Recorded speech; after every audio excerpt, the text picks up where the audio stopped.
These are the best highlights from today's 2024 LCK Summer Split matchup. It's just a support here when the wave is going to crash. This time, though, it's Owner in the top lane, and Morgan's in a lot of trouble. That is a very easy first blood, as Guma also will pick that one up himself. We don't remember the game off the top of our heads, but I really just wanted to mention it to showcase how long it's been. Yeah. As over here, a bit of a trade. Well, the knockup is not going to hit, and now Paulo in a bit of a rough spot, gets exhausted, and Guma's just so strong right now. He's got a pickaxe, and he's going to pick up a second kill. Yeah, that was Paulo not respecting the MF. And up here in the top lane, Young Jay looking for a pick, but Owner's here as well. Oh, but the flash on in, Zeus has to flash away. It's one auto away, but he gets out just barely. Great for the team. And we talked about like Faker not playing Yone. Not to harp on this too much, but I do think it's quite unique to see him. It's almost like a new pick for him, right? And it was almost always played by Zeus in the top lane. I think that's part of why we didn't see it from him. But that game we mentioned, I didn't realize this was the only time he's ever played Yone. Wow. The only time. So again, something that if you're a T1 fan, you're pretty aware of, that when you see a Yone in the draft, you're like, that could be a Zeus, but you even mentioned it right away, as Faker is getting chunked. Yeah, I mean, he cues back into the Sejuani. That's not exactly the angle you want to take. Oh, Rod of Ages, right? Oh, wait. Yeah. Rocket build? Yeah, that might be what he's looking at here with this early Hextech alternator. Is that what it was? I'm pretty sure that's what he played. I don't know what this one is, though. All right, Morgan. Very cool, though. I kind of want it. He has a really nice angle here, and will be able to stun carry and push him away. I don't think T1 wants to force a fight here without Faker having prio into this cannon, but they're grouping. Yeah, it seems like they really don't want to give it away. As ult into Envy, he is so low. And one grub already going to go over to the Rakan, but T1 do take control of this area. So 4 grubs over to Bro. They're going to like that. Whereas T1 will only get the 2. But another win down on the bottom lane for Guma, who's really trying to exert that pressure with the money he has. Yeah, I mean, he has a BT already. Envy is just trying to catch these waves. I don't think he gets... this is really risky, but he's going to be able to try to get this cannon. Don't do it, Envy. Do not chase, please. And we do see Young Jay still shadowing towards the top side. Will be spotted here. He's only got carry on the top side of the map as Bro look for this dive, but Cannon ultimate available for Zeus. Not easy to dive into this one, but he is going to throw it out as the other Cannon ultimate comes out from the Cannon, and Zeus is going to live, and now Carrier comes in. Zeus does go down, but Carrier will trade one back. Meanwhile, Owner's just taking a drink. And Paulo not able to impact this play at all, and Carrier's roam is so massive here because MF doesn't need his help at all in the bottom lane. He is completely controlling this, and Paulo's just late on the play, has level 6 now. But Carrier comes over and saves the day. Really well played by Zeus as well. The timing of the ultimate there to at least stave off the pressure. So Yone is definitely one of those picks that's hard to lock down, but they are able to do it with the Rakan and the Sejuani, but will they dive and get the kill? No, they will not. Faker just flashes that one off. Up here, Owner is also getting the Rift Herald. T1 have a 2-dragon lead. The gold lead is significant here for T1, but it's really just more about what they've been able to get on the map and where that gold is on this Misfortune. And the T1 fans giving a big clap as that Herald is secured. You know, ever so quietly, you know, we talked a lot about the MF. I feel like Owner as well is really beginning to chunk. As Zeus is going to get dove again. He has Cannon ult again. This is not an easy dive, but maybe this time they get it. But all 3 members are stunned under the turret as Zeus finally goes down. As Faker trying to get this punish onto the Cannon. Morgan very, very low. And he's just not going to throw an ult in, just rebinds as Morgan barely gets away. Being the second death here for Zeus in this game, very expensive on the side of Bro. They end up losing the mid turret. IE, by the way, finished a while ago. I mean, yeah, like over the last minute and a half or so ago. New here against 3, especially when Fate's in a really nicely farmed spot himself and has that Trinity Force completed. Going to get that Muramana here. We'll see how fast he can get that. Looks like Envy's pretty close himself. Unfortunately for Envy, we haven't really had a moment for him to really do anything on this Ezreal, just because he fell behind and then he's just been left alone in the lane against Guma over and over and over again. Yeah, I think late to guarantee this turret, which is significant for Baron takes, which will be coming up in the next few minutes. With the damage that this MF already has and the inherent safety she has with that BT. They are going to send the Yone straight in here. Zeus also has TP. Morgan's on a long con flank angle. Is going to go on an even longer one. Yeah, they want to turn here, but Youngjae's at 30% health. So, yeah, T1 are like, yeah, you're not fighting. So, and bro are like, oh yeah, that's true. We're not fighting. Envy, don't go in on that. That's scary. Hey, did some nice damage in Ikaria. Paulo looking for the angle. They found Owner on the left side. They still have the cannon on the flank. The flash comes out from Owner, but will he get away from this one? The True Shot Barrage will land, and so will the Q. And now we got Keria in a really rough spot as well. Guma super low as he will be taken down. Nice ult from Faker, but it only hits Youngjae, and that is not nice at all. Down he will go as well. He's so low, the flash comes in from Fate. And at least, you know, Faker gets away with his life, but man, that is a big fight here for Bro. I suppose this was the better target, taking out the Ezreal. Oh, wait, he's not done yet. Mega Cone? He's going back in. He's got an ult, and well, he's 1v3, so he's just dead. Okay, well, it looks very cool, but that was not cool in the end. Yeah, it looks spawning. As Envy's going to try for the steal. When you look at this setup here for Bro, they're removing a lot of T1's vision. Like, T1 don't get this dragon for free. It is going to cost them a lot of Baron control. They still have this Scuttle Crab. Can't see the cannon, though. It feels like Bro are reading from one playbook. Well, they've got this playbook that's got like 2 plays, you know? And T1 are kind of reading it. As now we're going to get the sleep down onto Fate. He's in a lot of trouble as the Mega Cone gets him away. And, well, he's just going to die anyway to the MF ult zoning, and down he goes, as I was about to lose my mind.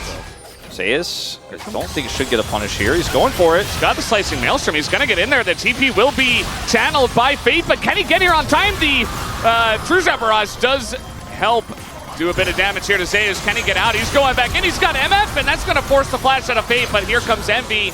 Will clean up the kill onto Zeus. Wave clear, I feel like the Corki and Ezreal are going to be pretty fantastic at doing that from a safe distance.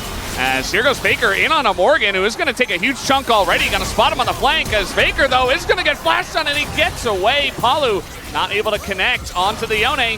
Faker down. Start up the Dragon here for T1. Faker down flash, I was going to say, but not ult, and then that happened. So he's down ult as well.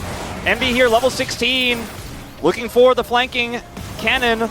Morgan's coming over on the left side. Can they sandwich T1? Zeus holding guard. I don't think they can get in. Youngjae gonna get this one started, but Keria on the counter engage catches 2, and Fate and Ezreal here. Envy just both get clobbered on the backside of that one. T1 absolutely clean up. It's a triple for Owner. So as I said at the beginning, just very quietly having a consistent game. And it's just a disastrous fight for Bro. They put the cannon so far away. And in T1, we have the easy call as Youngjae goes in. They set up the engage for them. They don't need a Yone. All they need is Keria. And T1 win the fight, win the Elder, and will take game 1. Pretty slow and steady wins the race here by T1. As Paulo is the only one who can watch on as the Nexus falls. Not T1's flashiest game, but they get it done in the end.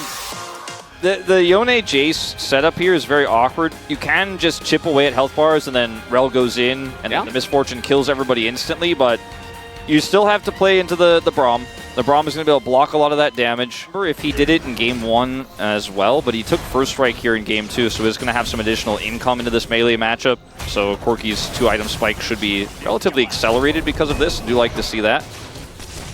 And pay no attention to the level 6 advantage here because it is Jace. But going to be the Jax being able to trade anything back as Owner shows up. As level 6 himself. Pay attention to this level 6. He has 51 CS. He's just been power farming. And he hasn't done anything else this game, and guess what?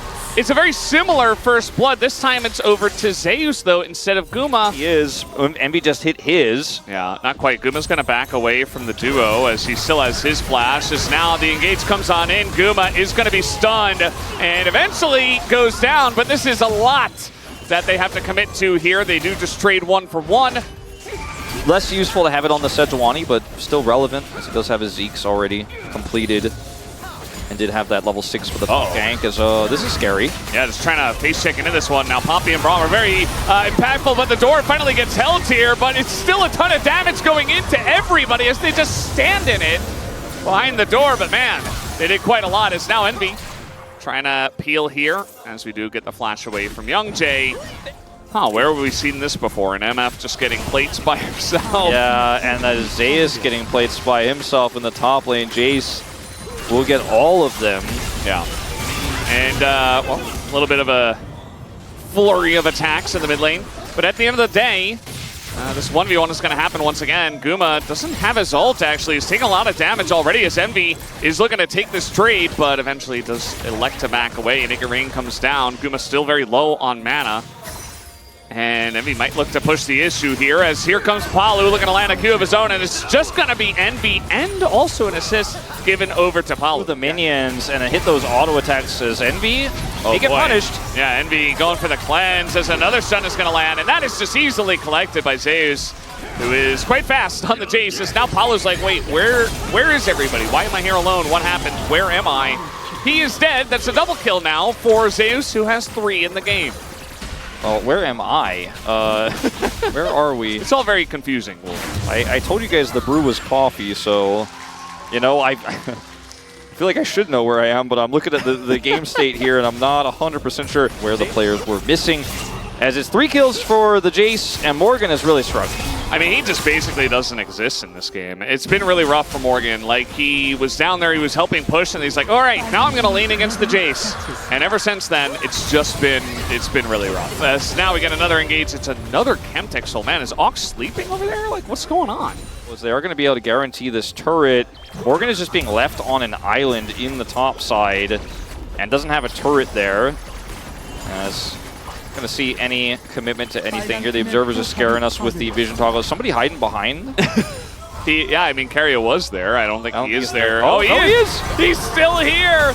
The long-term gambit, as this is a Corki with flash, so we'll see if he can get out of this one. Yeah, he just, well, presses his flash ability. 4 members, and Zeus just runs away. Flash comes in from Paolo, and now Faker's going to get a big engage. Does get hit away, but now has to come back. Very awkward for him, but he still has his flash, and now they're looking to turn it, as the MF ult is going to get some nice damage down and really just taxi the rest of Bro away from this fight. As T1 still on the chase here. Zeus is gigantic. Really hit the shot blast. There it is. Goes on to the Jax as Morgan. Another one to fall. I mean, this game is essentially just a wash. I mean, it's a tough matchup for the Jax, but with the extra resources Zeus got and those early kills, this felt super easy to... Oh boy, Envy. He's in a bit of trouble. Oh boy, Carrier comes out of left field, and down he will go as Faker gonna lock him up, and Palu also on the run, getting taxied down himself. And Shock Blast is gonna miss. T1 just have such great map reads. They have so much experience, right? And they are a top team in the LCK, even if they have stumbled a little bit. And by a little bit, I mean they lost 0-2 to Nongshim in just one series. No shade on losing to Gen G, because everybody's lost to Gen G. But it feels like maybe the one person that Morgan could kill is Faker, and now he's got some help from Fate to come on over. Faker's so low, and he will be taken out with that empowered auto. Morgan super low himself, just the snipe play with his ultimate. And every time Bro have to look for one of these picks, they have to use more resources than T1 have to use. So look at this. Zeus pushing top. Well, oh, that's not gonna work. Nice try, I guess, but yeah, I don't know. He's gonna flash, and again, engage Braum isn't a thing. Ultimate as well. They're gonna be able to get this bounty on this turret here in the top lane. But the gold lead here is just so massive. And they even get this inner in the bottom. I mean, yeah. Every time you look at Bro doing a thing, T1 are doing an equal or greater thing on the other side of the map. I mean, T1 just gonna take this dragon. Extreme safety for Morgan. It's not great that that charge does go off. It does mean the inhibitor is more exposed to a very, very strong Jace, who could potentially be in the silent. Has his brutalizer now online. It's going to fully index into lethality now, has his transformation. Far ahead because of it. And he's going to be extremely tanky in these fights. Looking for his Warmogs next. Looking for this turret here now is Zeus. Another turret for the Jace. More money. And more money. Not have a BT this time, so he's not going to be able to get that back. Definitely third item. Yeah, I would say so. 100%. Does he get a third item in this game? That's another question. That was a nice slow, actually. Make it rain onto 3 people. Guma is very much out of position, but so is Youngjae. He's just going to be taken down, and Guma just blasts away. Meanwhile, the rest of Bro is just on the run as in comes Carrier, gets an engage on a 2, but the Braum is doing a good job on the disengage. Not going to help out Envy here as he goes down to Faker's max range ultimate, going to land it this time. And that is 3 kills over to the side of T1 as they are really running away with this game too. They may have lost to Nomshim. They may have shaken their fans' faith a little bit. Yeah. This is the T1 dominance that people expected when they saw the strength of schedule. And a win here for T1 all but guarantees, effectively, that they will be going to playoffs. It's not and this time in this game, you know, Bro, they hit a similar, oh no. I thought he was out. I was like, man, Fate, you're okay, right? Okay, flash away, actually. He's playing it very well. I mean, this teleport, though, means... Goes back in, and actually, Zeus just gonna die. It's 1,000 gold to Corky, but meanwhile... Yeah, that's what I was going to say. The TP means, guess what? Inhib's down. This is Bro, like, every time you think they got a thing, T1 got more things. Again, Valdez. That has kind of been the name. That's this game. It's just they're getting out macroed because they're so far behind. Then the Poppy, like they did in game 1. Definitely feels like they took a couple of steps down in this draft, did Bro. And we're seeing kind of the outcome of it. Bottom side. Soul Point is potentially on the cards. Oh, whoa! Did Bro even realize? They're like, oh crap, we gotta get out of here. What do we do?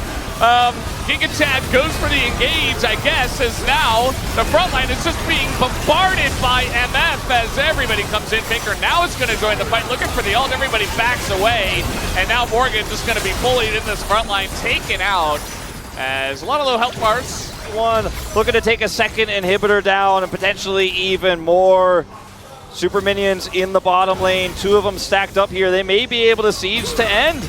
Yeah, I mean, Zeus is level 15, and he's just kind of parading through the base right now, like just waiting for the mid-wave to come in and seeing if anyone's stuck around with low health. Oh, now, okay, there's somebody with low health. He just healed from the fountain, but now he's low health from your shot class. We're like, well, can we end? We kill somebody, we end. We can't. I guess we'll take the chem tag. One and all, but like, you're all dying now. Well, the Bros gave it their all. And they're not done yet. They've got a TP behind T1. I mean, Faker is trying to end the game meanwhile. This is one way, I guess, to engage, as they are going to get Harriet out. That doesn't really do much. Here comes Faker. Is going to find the backline. Just assassinates Envy. That is how far ahead they are, as finally Morgan comes in, but even MF Guma's just going to ult him in the face and just put an end to this game number 2, as Bros have suffered enough, and T1 are back on the horse. They get 2-0'd, but now they 2-0 Bro, and they're looking back in form as they will take this 2-0 tonight.